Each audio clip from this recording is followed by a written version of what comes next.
तो जैसे कि इशारा कर रहा है हमारा ये वीडियो वॉल कि आज के फोकस में हम मछली पालन यानी कि फिशरीज पर बात करने वाले हैं कि कैसे ब्लू इकोनॉमी को इससे गति मिलेगी। तो भारत दुनिया में दूसरा सबसे बड़ा मछली उत्पादक देश है, यानी ये एक सनराइजिंग सेक्टर है।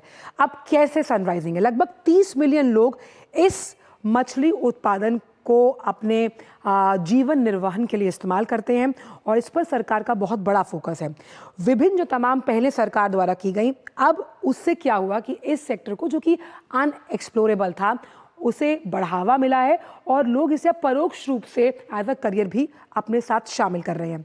नीली क्रांति यानी ब्लू इकोनॉमी, प्रधानमंत्री मत्स्य संपदा योजना और प्रधानमंत्री मत्स्य किसान समृद्धि योजनाएं, इन का लबोलुबाब यही रहा कि इस सेक्टर को कहीं ना कहीं एक पुश मिला और ये एक बड़ा ड्राइवर साबित हो सकता है भारत को आर्थिक प्रगति के लिहाज से आगे बढ़ाने में। अब 2014 से हम समझते हैं कि मछली उत्पादन लगभग दोगुना हुआ, 17 मिलियन टन के आसपास 2014 से अगर हम अभी तक के आंकड़ों को देखें। और 2022 और 23 अगर हम लास्ट फाइनेंशियल ईयर की बात करें तो ये जो सेक्टर है इसमें मछली उत्पादन को 175 लाख टन हम इसे अगर माने तो ये लगातार बढ़ता हुआ। अब इम्पॉर्टेंट यहाँ पर हमें ये देखना है कि जब इस सेक्टर की हम बात करते हैं तो इसको अनस्ट्रक्चर्ड से यानी कि असंगठित से जब हम इसको स्ट्रक्चर्ड बनाएंगे वो एक बहुत बड़ी चुनौती है। अगर हम इससे पार पाते हैं तो इसमें और ज़्यादा लेवल्स आगे जाने की उम्मीद है। इससे क्या होगा? जब ये स्ट्रक्चर्ड हो जाएगा तो जो तमाम किसान गारंटी योजना है, बीमा योजना, इन तमाम सरकारी योजनाओं का फ़ायदा किससे मिलेगा? उन्हें जो मत्स्य पालन सेक्टर से जुड़े हुए हैं। तो ये तो रहा कि ब्लू इकोनॉमी को कैसे आगे लेकर जा रहा है फिशरीज सेक्टर, लेकिन सरकार ने इसके लिए क्या अहम पहल की और खासतौर पर कल मत्स्य पालन दिवस के अवसर पर क्या अहम कदम उठाए गए हैं सरकार द्वारा, अहम, उल्लेखनीय और क्रांतिकारी कदम जो इस सेक्टर की तदबीर और तस्वीर को बदलने का मादा रखते हैं। अब कल क्या हुआ? कल ये फैसला लिया गया कि 5वीं समुद्री मत्स्य जनगणना की शुरुआत हुई है। अब इसकी डेटा मैपिंग होगी तो आसान हो जाएगा समझना कि लूपहोल्स कहाँ हैं। स्थायी शार्क प्रबंधन के लिए अब शार्क पर राष्ट्रीय कार्य योजना, क्योंकि शार्क्स की वजह से जो ये सेक्टर है उसे काफ़ी परेशानियों का सामना करना पड़ता है। बंगाल की खाड़ी की अगर बात की जाए तो वहाँ पर क्षेत्र में अवैध, अप्रतिबंधित और अनियमित मछली पकड़ने को रोकने के लिए योजना पर क्रियान्वयन शुरू किया गया। समुद्र से प्लास्टिक के कचरे को खत्म करना बहुत बड़ा सरदर्द है और इसे खत्म करने के लिए भी योजना को लॉन्च किया गया है। अब पर्यावरण के लिहाज से कैसे अनुकूल बनाया जाएगा इस सेक्टर को, तो रेट्रोफिटेड एलपीजी किट के लिए एक स्टैंडर्ड ऑपरेटिंग प्रोसीजर जारी किया गया और इससे अब कम धुएं वाली जो किट्स हैं वो दी जाएंगी जिससे आप मछली पकड़ना आसान होगा। ऊर्जा कुशल, कम लागत वाले समुद्री मछली पकड़ने के ईंधन को बढ़ावा देने के लिए ये किट मछुआरों के लिए मददगार साबित होंगी। और तटीय एक्वाकल्चर एक और इसका विंग, जहां पर अब फॉर्म्स के ऑनलाइन के लिए जो रजिस्ट्रेशन है, सिंगल विंडो क्लियरेंस, आप समझिए कि ये तमाम जो पहले डिजिटाइजेशन भी इस सेक्टर में धीरे धीरे आ रहा है। और जब हम ब्लू इकोनॉमी की बात करते हैं ये इंपॉर्टेंट क्यों है? क्योंकि आप हाईवेज की बात करते हैं, दैट इज इंफ्रास्ट्रक्चर, फिर हम हाईवेज की बात करते हैं, रेलवेज, ये सभी प्रमुख तौर पर आपकी अर्थव्यवस्था को गति देते हैं।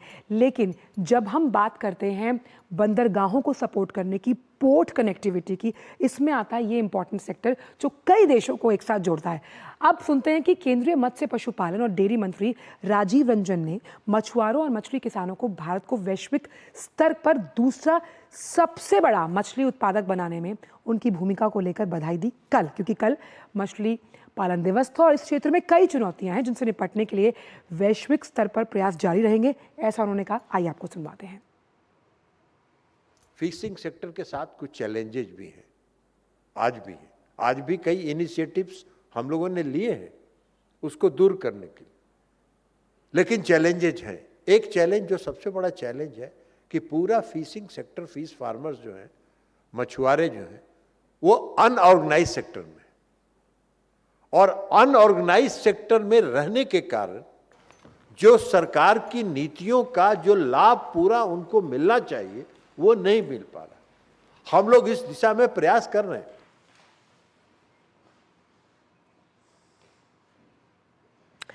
और इस विषय पर चर्चा करने के लिए बेहद खास मेहमान हमारे साथ जुड़े हुए हैं। शिशिर सिन्हा साहब वरिष्ठ आर्थिक पत्रकार हैं। शिशिर जी, आपका बहुत बहुत स्वागत है हमारे इस खास शो पर और बहुत बहुत शुक्रिया इस शो पर आने के लिए, इस कीमती समय निकालने के लिए। पहला सवाल यही है कि जब हम फिशरी सेक्टर की बात करते हैं जिसमें मछली पालन एक बहुत अहम अंग है, कि इसमें विश्व उत्पादन की अगर बात की जाए तो 8% है।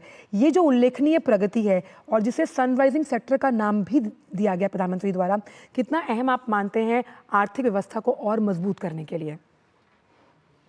देखिए आंचल, आपने कई आंकड़े अभी पेश किए थे, उसमें से एक आंकड़ा जो कि काफी महत्वपूर्ण था वो ये था कि 3 करोड़ पर लोगों की जीविका का ये एक साधन है। और दूसरी तरफ अगर आप एक आंकड़ा देखें जो कि बड़ा ही महत्वपूर्ण है कि हमारे देश में करीबन 1.4 मिलियन हेक्टेयर जमीन जो है जिसको हम लोग खारे पानी का क्षेत्र कहते हैं, और ये मछली उत्पादन के लिए काफी महत्वपूर्ण होता है। हम इसका सिर्फ 13% ही इस्तेमाल कर पा रहे हैं, यानी कि हमारे पास 87% की संभावना है। तो जब ये 87% में अगर 30% भी 40% भी अगर आ गया तो आप देखेंगे कि वो जो 3 करोड़ संख्या है वो और कितना ज्यादा बढ़ जाता है। दूसरा, हम जैसा कि आप ही के आंकड़ों से देख रहे हैं कि मत्स्य उत्पादन के मामले में हम दुनिया के सबसे बड़े देश हैं और हम काफी बड़े पैमाने पर निर्यात भी करते हैं।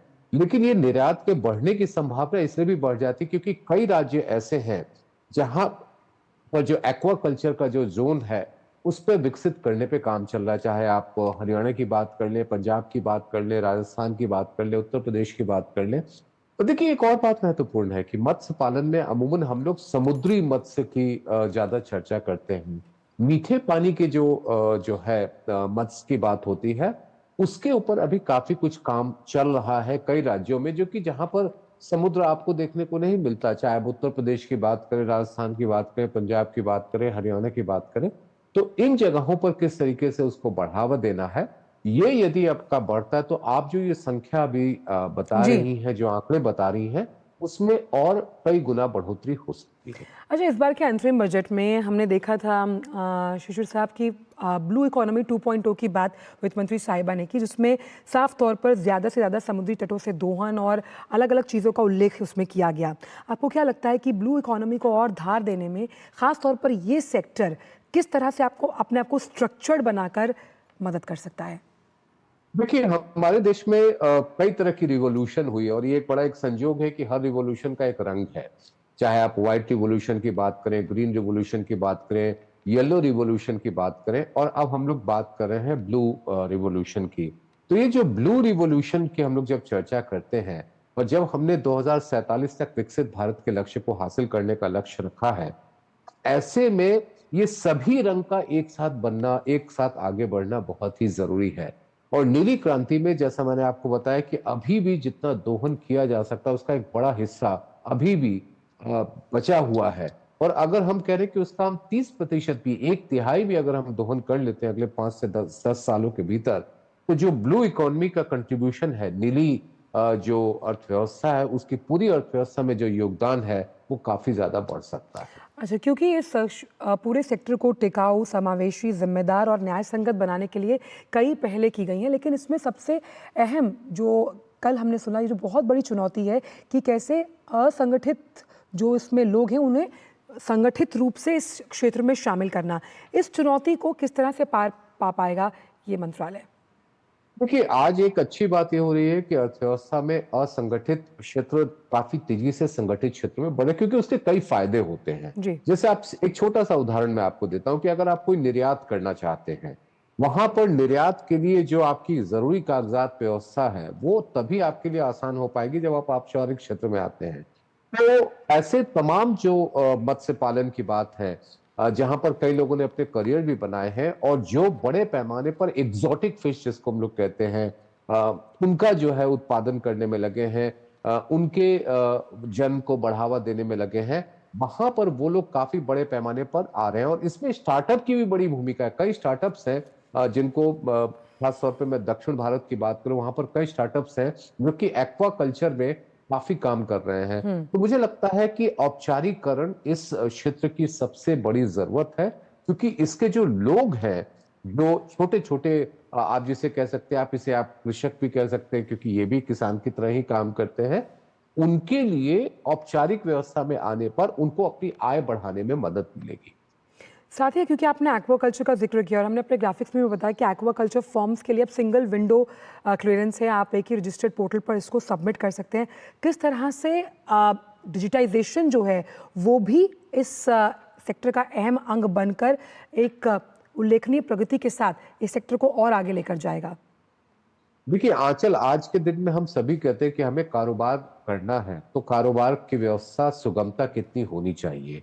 अब अगर आप डिजिटल सिस्टम में चलते हैं जहां पर आपको किसी दफ्तर के चक्कर लगाने की जरूरत नहीं है, आप अपने घर पे बैठ करके भी मोबाइल फोन के जरिए या लैपटॉप के जरिए आप कर सकते हैं। इसके अलावा जिनके पास ये सुविधा नहीं है, वो कॉमन सिविल जो CSS जिसको हम लोग कहते हैं, कॉमन सर्विसेज सेंटर है, वहां पर जाकर के अपना ये रजिस्ट्रेशन का काम कर सकते हैं।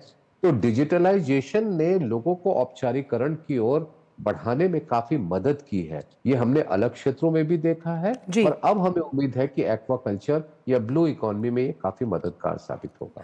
बिल्कुल। बहुत-बहुत शुक्रिया शिशिर साहब, आप इस शो पर आए, आपने अपने विचार इस मंच से साझा किए और इतनी बेहतरीन तरीके से ब्लू इकोनॉमी पर अपने विचार रखे। बहुत-बहुत शुक्रिया अपने विचारों को इस शो पर साझा करने के लिए। बढ़ते हैं आगे।